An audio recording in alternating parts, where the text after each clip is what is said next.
right, for you Chevy guys and you Dodge guys, now's your chance. Go ahead, light them up in the comments before it's stuck.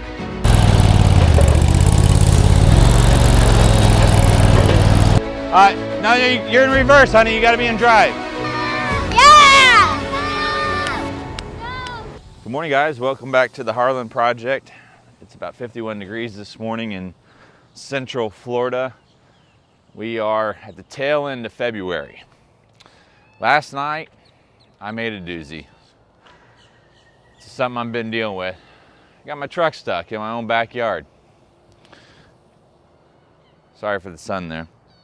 I think somewhere Jeff Foxworthy just said I told you so with a redneck joke. But what you're looking at behind me is part of my driveway extension that comes around my garage and goes to my backyard where I can access it with my truck and my trailers. And if you've been watching any of my videos, again, sorry about the sun, been watching any of my videos, then you know that we've been dealing with, look at that. You don't do that very often in Florida, you can see your breath. We've been dealing with flooding here, and our lake is flooded from 2 years ago, really. Hurricane Ian is when it started, but it really crested and came over the top in Hurricane Milton. Now the water has gone down 13 inches. I've been tracking it. But unfortunately, we're still dealing with this. So I'm gonna try to get you guys a shot of me getting my truck out this morning, which is nothing I was planning on doing. My wife and kids have somewhere they need to be, and I got to get on with my work day, but I obviously can't leave my truck here. And let me turn you around here and I'll show you what I got going on. And it doesn't look like I'm that stuck, guys, and that's kind of for a reason, all right? This one isn't my first rodeo. I know that once you're stopped, you don't keep going and put it to the frame. So I stopped pretty quick. I do have it in 4 low. I do have my rear locker on, but what you haven't seen in the back of that trailer yet is it's loaded with brick and block. So it's very, very heavy.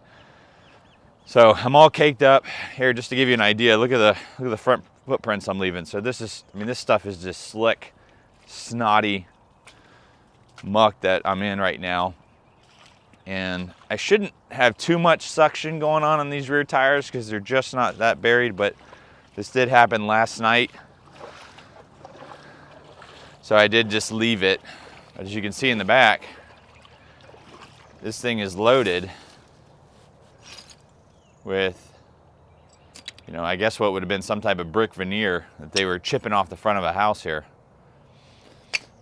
Guys, I know what some of you are thinking. You didn't send it, and you're right. But, well, you're wrong. I did send it. I just didn't send it hard enough. And that's my daily truck. I don't want to beat it up. I don't want to trash it. So that's a heavy load, okay? I've pulled this trailer plenty with different loads in it and pulled it across a scale. And so from the seat of my pants, I got a pretty good take of what that thing weighs. It's 4,400 pounds empty. With that load and just my squat on my truck and just, again, general seat of the pants, I'm pretty confident there's 10,000 pounds of weight there, which, going down pavement, guys, isn't a big deal even for an F-150.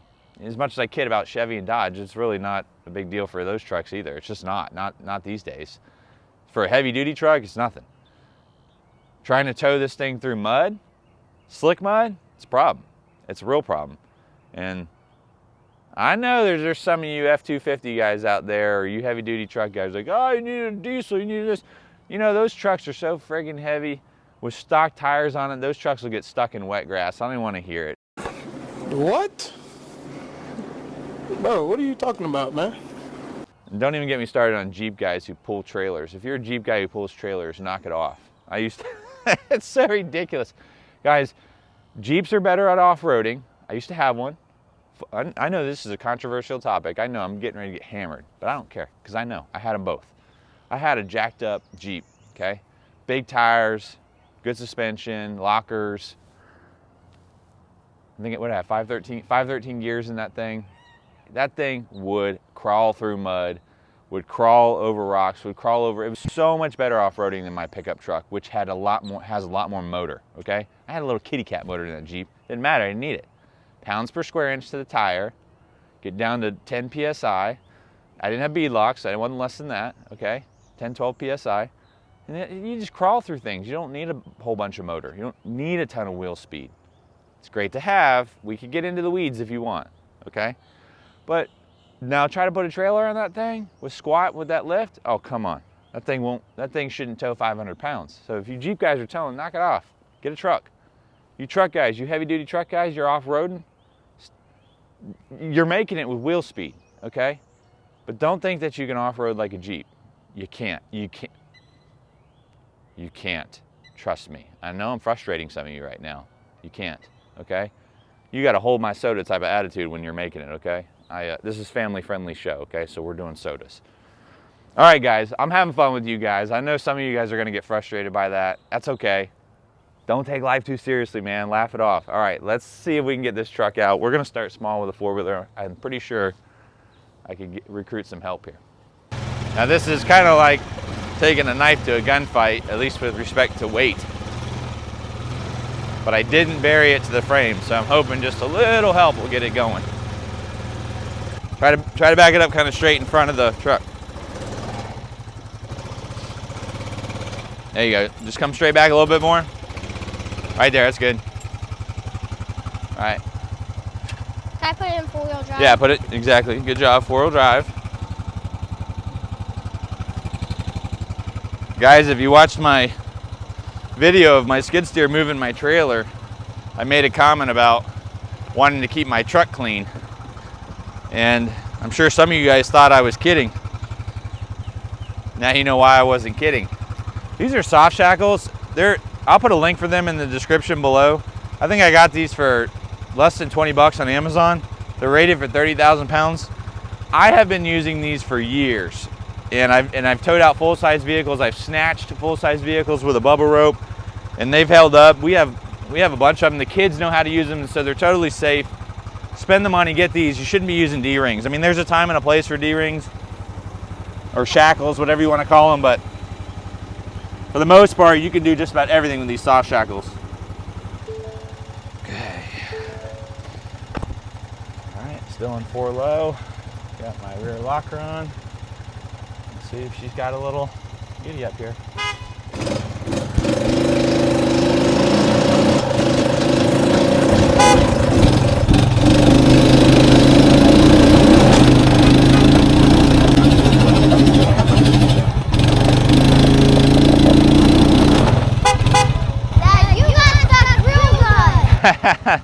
Okay, I know some of you guys are saying, well, duh, you're trying to pull this out with a four-wheeler. And you're partially right and partially wrong, because I've pulled it out of this exact situation before with this four-wheeler. Skid steer's gonna try to Ready? out, but if it can't, then we're gonna have to use one top. So that's okay. Yeah. Keep it spinning.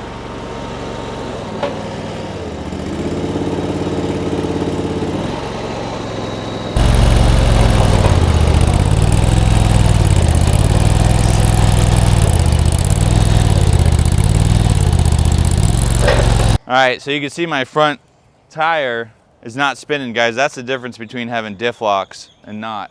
My rear axle has a diff lock. My front is open differential. So I've got, at this point on 4-wheel drive, I have 3-wheel drive. And you Chevy and Dodge guys, you think you're cooler and that doesn't happen. It absolutely does. You don't understand. There's 4-wheel diff lock, there's a center differential, and then there's limited slip, and then there's open diff. I don't know, maybe I got a limited slip in the front. I usually don't do that though for snow conditions. So we need a little bit more behind it.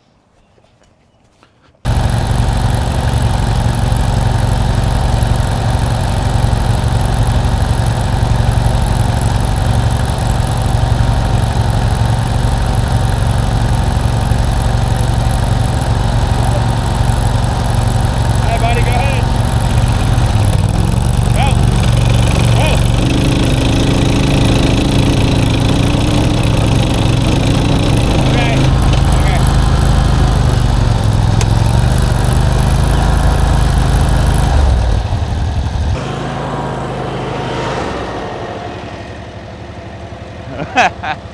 We got to get your truck or SUV.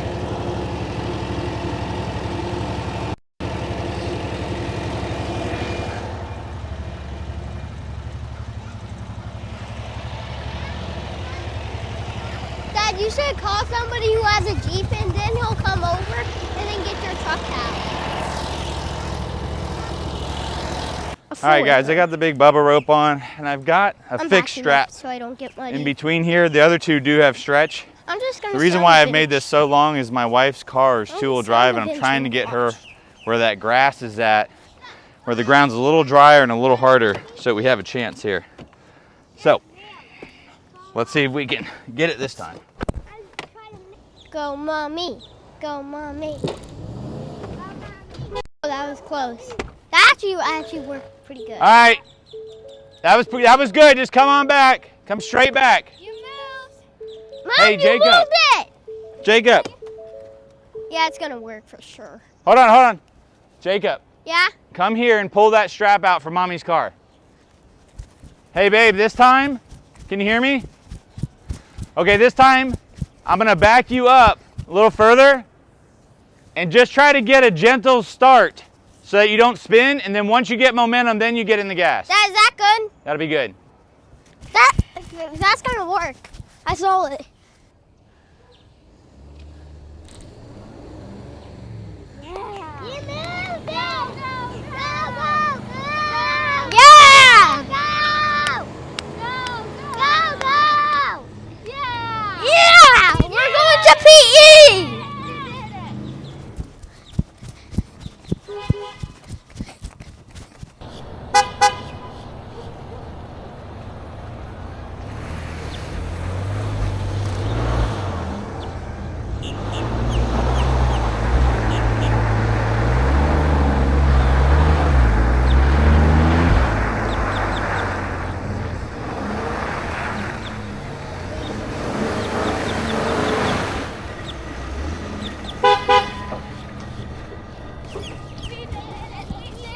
We did it.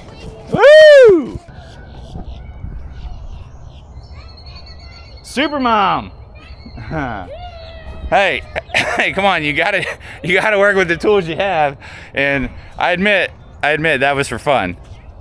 And I admit two-wheel drive on this slick had me a little concerned, which I don't know if you could tell on the camera, but she was having to just barely gently get going to not break traction. I mean, my wife's, not only is it two-wheel drive, guys, she's got highway tread tires. So, sorry, I was turning you around because of the sun, but not only does she have two-wheel drive, but she's got highway tread tires. So we were slipping. I don't think the camera got it, but we were slipping and sliding just on our grass trying to get back here. But here, I'll show you. Highway tread tires. Dad, Jacob, no, because of the driver. let's head back. Yeah. Okay, well, guys, there's the scars left. Unfortunately, we're just kind of getting used to this. Sorry for squinting, the sun is right in my eyes, but if I turn you around, then you're blind. So I'll be blind for you. But I'll see if I can find an old picture. This used to all be beautiful pasture. Beautiful, green, luscious grass that I mowed and I enjoyed mowing. And now it's a mud pit. I go through this more often than I wish, just because I have to get to the back of my property. And if I'm not towing a trailer, or if I'm towing an empty trailer, I go through fine, no problem. But that's a lot of weight. Sorry guys, there's only one way to do this, and I have to put you in the sun for a second and then I'll turn around. But if you look behind me, you see that path? And then you see over there? That's actually my current exit gate to leave my property. And I get questions all the time from locals who know this property, know me, and say, well, why do you keep going through the side of your garage and getting stuck and tearing that up? Why don't you just go out the back? Well, I'll put a little video clip of me walking through that water. I'll try to put that in right now. Now, when I originally filmed that was actually after the water had gone down, but at its deepest point before I ever had a camera, before I started doing this YouTube stuff, that water was up to my chest at its deepest pot. So there's no way of getting that truck out of that back gate. So my end goal, I don't know if you can see it behind me, it's hard, but right through there, I want to cut another road out of the back of my property. So that will eventually be on this channel. I got to get some other things out of the way. As long as I'm not towing anything too heavy through here, I make it. So just kind of fighting what's priority. Oh, guys, I had to get sunglasses. I'm sorry. I've been trying to tough it out this whole time. It's 4.5 months after the hurricane hit, Hurricane Milton, and we're still dealing with this. We're still dealing with excess water. We're still dealing with all the problems. You know, we talk with our friends and our family members, and you know, look, our problems are minor in nature with what so many other people are dealing with, especially up in the Carolinas from Hurricane Helene. You know, we deal with this stuff annually. This is the worst it's been as far as the volume of water and it not leaving. But these are headaches it causes. I mean, this is fun for the moment, but I mean, I've got to clean all this now. This is my daily truck. It's what I use to drive to work, and you know, from time to time, I suppose it's fun to have a little mud on the tires, but I do enjoy a clean truck too. In fact, after the hurricane, I didn't clean this truck for 3 months. The last video I made, I talked about me having a nice clean truck. That was the first time this truck was clean since Hurricane Milton. Well, I don't know, whenever it was, actually before the hurricane. So maybe it's been almost 4 or 5 months before it was clean. And I don't put tire shine on my wheels, guys, because I actually use this thing off-road on job sites. And in fact, if you put tire shine on your wheels, I just want you to know that us people who drive off-road, we know that you're a faker. You didn't think about that, did you? You tell on yourself if you put tire shine on your wheels. Then I know you don't drive off-road, because if you drove off-road, especially you Jeep guys, don't be putting tire shine on your Jeep tires. Because then I know you're a mall crawler, because if you drove off-road with tire shine, that stuff clings to it and you can never get it off. So there you go. Free tip for you today. Stop putting tire shine on your off-road vehicle and people might start thinking you're for real. But guys, let's wrap this up. Thank you for watching. Hopefully you got a laugh out of this. I'm finally able to laugh at this now that my truck is out, and we can get on with our day, try to go pay the light bill. God bless you guys. Thanks for tuning in. Comment below, like, subscribe. We'll be doing more knucklehead stuff like this in the future. See ya.